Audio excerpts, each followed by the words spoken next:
JSB with YouTube ఛానల్లోకి స్వాగతం. నేను మీ శ్రేయభిలాషి జేఎస్ బావజన్.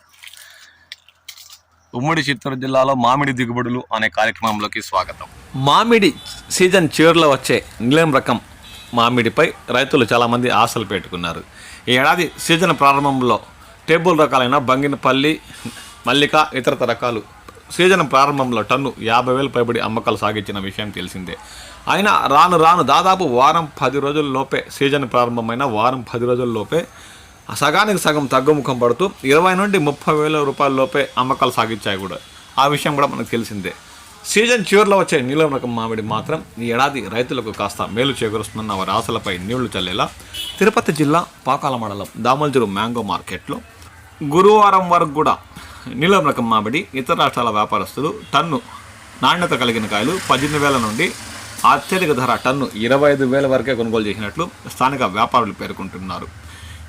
ఈ ఏడాది 30,000 దాటి 40,000 వరకు కూడా నీలం రకం మామిడి చేరుతున్న వారి ఆశలపై నీళ్లు చల్లేలా సీజన్ చివరి దశకు చేరుకున్న, అంటే ఇప్పటికి 90% సీజన్ పూర్తయిన సీజన్ చివరిలో కూడా నీలం రకం మామిడి 30,000 మార్కును దాటి 40,000 వరకు చేరుకోవడానికి కష్టంగా మారిందని రైతులు వాపోతున్నారు. ఇక తోతాపూరి కూడా 90% కోతలు పూర్తయ్యాయి. వస్తున్న అరకొర రంగు కాయలు ఇతర రాష్ట్రాల వ్యాపారస్తులు తోతాపూరి టన్ను 12,000 నుండి రంగు నాణ్యత కలిగిన కాయలు 17,000 వరకు కొనసాగుతున్నట్లు స్థానిక వ్యాపారులు పేర్కొంటున్నారు.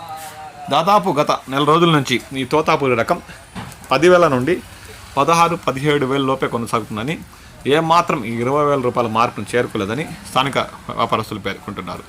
సీజన్ ఇక వారం 10 రోజులలోపు పూర్తిగా ఒక మామిడికాయ కూడా దామల్జూరు మ్యాంగో మార్కెట్లో కనబడకుండా పోతుందని, ఆయన ధరలు మాత్రం తోతాపురి 20,000 మార్కు దాటలేదని, ఇక నీలం కూడా 40,000 చేరే అవకాశం చాలా మేరకు దామల్జూరు మ్యాంగో మార్కెట్లో తక్కువగానే కనిపిస్తుందని ఈ సందర్భంగా స్థానిక వ్యాపారులు పేర్కొంటున్నారు.